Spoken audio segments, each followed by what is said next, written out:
कुछ भी नहीं वजह आती थी। पहले पहले पापा के साथ मारता था, अब असले के साथ मारता। पहले पाइप के साथ मारता था, अब असले के साथ मारता है। जी। क्या उसके हाथ में होता है? पिस्तल? जी। कैसे मारता है?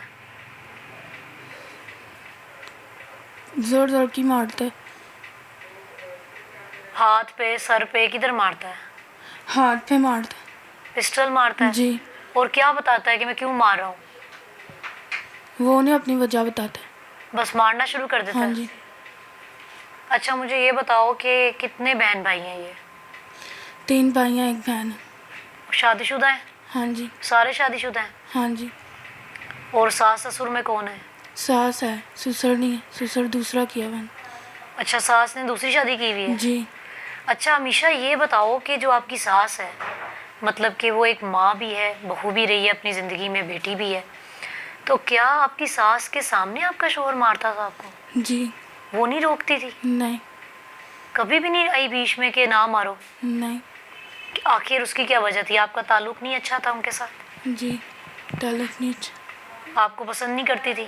नहीं। शादी पसंद की नहीं हुई? नहीं। ज़बरदस्ती शादी हुई है? माँ बाप की पसंद की।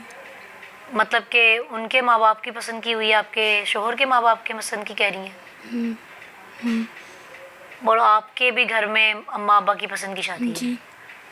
तो जब उन्होंने अपनी पसंद की ही बहू लेकर आई हैं तो फिर क्यों नहीं पसंद करती थी? बस। क्या वजह होती थी? ये तशद्दुद की वजह बताओ मुझे, किस बात पे लड़ाई होती थी?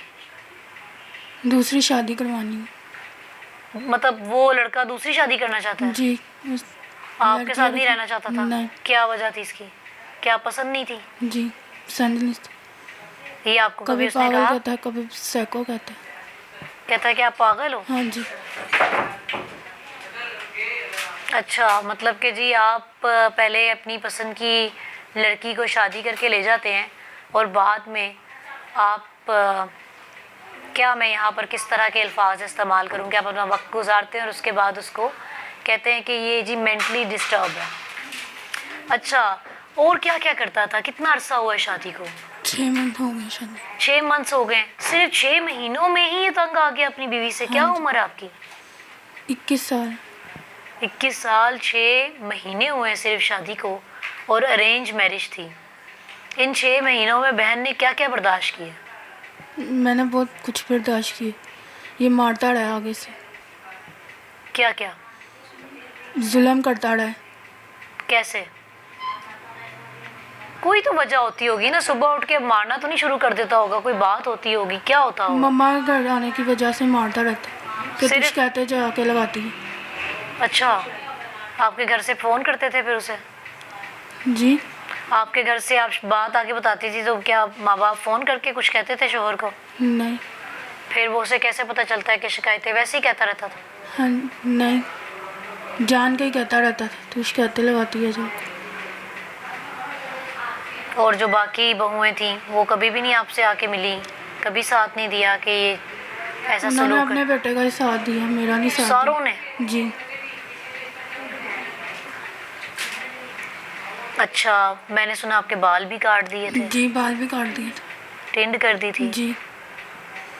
उसके बाद आप अपने घर आ गई? जी। आप अपने घर कितनी दफ़ा आई हैं? कभी बताया घर में किसी को इन 6 महीनों में कैसे करता है मेरे साथ? उनको बताया मैंने, नहीं मानते हम। अच्छा, 6 महीनों में कितनी दफ़ा बताया घर वालों को? हर दफ़ा बताती हूँ। हर दफ़ा फ़ोन पे या घर आके बताती थी? मम्मा के घर नहीं बताती हूँ, उधर बताती हूँ। अच्छा, अपने घर में कभी नहीं बताया आपने? क्यों क्यों नहीं बताया? बताने नहीं देता था। तो फ़ोन पे तो बात कर सकती थी? फ़ोन पर भी नहीं बात करने देता था। कह रहा था फ़ोन पर भी नहीं बात करनी मम्मा पापा से। तो आपके घर वाले कभी नहीं आए 6 महीनों में आपसे मिलने कि बेटी जिंदा है, क्या हुआ उसे, मिलके तो आए? वो नहीं आते हैं। क्यों? नहीं, ये क्या मतलब है? आपके माँ बाप आपसे मिलने नहीं आए 6 महीने में? बताओ, सही सही बात बताओ। आते थे माँ बाप तो आते थे। तो फिर वो क्या? वो नहीं, पीछे वाले नहीं आते। वो अगर आपके अपने माँ बाप आते थे आपसे मिलने, इन 6 महीने में कितनी दफ़ा आए होंगे मिलने के लिए? 4-5 3 दफ़ा आए। तो आप मिली हैं उनसे? जी मैं कभी मामा के कान में कहा है कि मामा मुझे यहाँ से ले जाओ, ये मारता है मुझे? नहीं। क्यों नहीं कहा? डराता था आपसे? जी डराता था, क्या कहता था? कहता था मार दूंगा तुझे। अगर तुमने ये बात बताई तो? जी बकायदा बताओ तफसील से, क्या कहता था? कहता था तूने बात बताई ना मैंने तुझे जिंदा मार दूँ, अच्छा, ये तो बिल्कुल एक, पिस्तौल रख के। अच्छा ये तो बड़ी ड्रामे वाला सीन हो गया। अच्छा, उसको इतना डरा दिया है। अभी इनके माँ बाप से बात हो रही थी, वो बता रहे थे हमारी बच्ची एक्टिव बच्ची, टॉकटिव बच्ची, जिससे बात ही मुकम्मल नहीं हो रही, उसे इतना टॉर्चर कर दिया कि खौफ में है वो शदीद के, पता नहीं क्या बता रही हूँ मैं, और असल बात बता दूंगी तो पता नहीं क्या हो जाएगा। कहाँ जा रहा है हमारा माशरा? हमारे माशरे में से ये जुल्म सितम, ये तशद्दुद, ये इतने पाकीज़ा रिश्तों में इतना तकद्दुस किया जाता है जिसका, उनमें इस तरह की चीज़ें आने लग गई हैं कि अब माँ बाप अपनी बेटी को बयाने से ही डरते रहेंगे कि भाई सो नहीं तो पता नहीं कितनी हज़ारों बार सोचें कि न जाने दिखने वाला शख्स पता नहीं कैसा निकलेगा, और बाद में पता चलता है जो आप लोग खुद आके रिश्ता मांगते हैं बाद में वही दरिंदा सिफ्त बन जाते हैं। मामी और वालिदा इस वक्त मेरे साथ मौजूद हैं, और मामी उस वक्त जब पमीशा को लास्ट टाइम वहाँ से दरिंदों के पास से घर लाया गया है तब ये मौजूद थी। इनसे बात करते हैं। जी अस्सलाम वालेकुम। वालेकुम अस्सलाम। क्या वाकया हुआ है पूरा? वाकया यही कि हम जब वहाँ पर पहुँचे हैं, अभी हम जाकर बैठेंगे हैं, अभी तो हमें 3-4 मिनट भी नहीं हुए होंगे। अमीशा को हमने कमरे में से बुलवाया है और हमने अभी वो बैठी भी नहीं है, तो उतनी देर में अहमद आ गया। तो अहमद उंगली कह रहा कि जिस तरह उंगली खड़ी करके तुम बात कर रही हो ना, ये तुम्हारी उंगलियां तोड़ के तुम्हारे हाथ में दे दूंगा। घर वालों के सामने? घर वाले हम मौजूद हैं, कौन हमसे गया सलाम था? भी नहीं की। तो मैंने उससे कहा है कि बेटा न सलाम न दवा, और तुमने आते ही कह दिया कि मैं तुम्हारी उंगलियां तोड़ दूंगा। ये कोई तरीका नहीं है। तुम बैठो, हमारे साथ बैठ के बात करो, जो भी बात है, जो भी मामलात हैं, तुम हमारे साथ बैठो, हम तुम्हारे साथ तुम्हारी पूरी हम तुम्हारा कोऑपरेट तुम्हारे साथ करेंगे, तुम हमारे साथ बैठ के बात करें। तो जब वो बैठ गया है तो फिर वो बातों का सिलसिला शुरू हो गया। तकरीबन हम पौना घंटा जो है हमारी उनसे गुफ्तगू चलती रही है। अच्छा। उन्होंने जो हमने कहा है कि अमीशा ऐसी है, अमीशा को काम नहीं आता, अमीशा को झाड़ू लगाना नहीं आता, अमीशा बद दिमाग है, अमीशा बदतमीज़ है, अच्छा। और अमीशा को रोटियां बनानी नहीं आती। हमने हर कमी अपनी बच्ची में निकाली। हमने उनसे कहा ठीक है, आपकी हर बात को हम मानते हैं कि हमारी बच्ची में ये कमियां होंगी।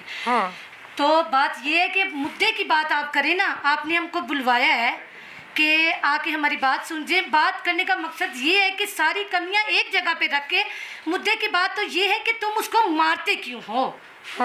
तो जब मैंने उससे ये क्वेश्चन किया कि तुम उसको मारते क्यों हो, तो पहले तो वो बैठ गया, कह रहा इसने 8 दिन हो गए इसने ड्रामे लगाए हुए। अच्छा। तो फिर ना वो हमने सबने पूछा है कि तुमने क्या ड्रामे लगाए हुए, क्या ड्रामे वो करती है। कहता कि ये ना बाइक इसके माँ बाप ने दी हुई है इसको बाइक, और ये उसकी चाबी जो है ना वो छुपा लेती है। जहेज में दी थी आप लोगों ने? तो वो मुझे नहीं देती, कहती है कि ये मेरी अम्मी अब्बू ने दी हुई है। हमने इस बात पे अपनी बच्ची को बहुत डांटा कि बेटा आपने ऐसा क्यों किया है, जब एक चीज़ हमने आपको दे दी है तो वो तुम उसको क्यों मना करती हो। उसके बावजूद भी उन्होंने कोई बहुत ज़्यादा नई गिड़गिड़ मतलब कहानियाँ बनानी शुरू कर दी। और मुद्दे की बात यह है कि हम तो वहाँ मसला संवारने के लिए गए थे, और उसकी सास हम सबको बैठे हुए क्या कहती हैं, वहाँ पर बैठी हुई कहती हैं कोई इज़्ज़तदार लोग घर पे बुलाकर कोई इज़्ज़तदार लोगों को ऐसे कहती हैं, शादीशुदा हमारी बच्ची का हम मसला सुधारने के लिए आए हैं, और हमें आगे से कह रही हैं कि आप तो अपनी बच्ची का एक और रिश्ता तलाश कर रहे हैं। क्या ऐसा होता है कि शादीशुदा घर में बच्ची बैठी हो तो हम आगे से एक नया रिश्ता दरकार है हमारे लिए? क्या ऐसा होता भी है?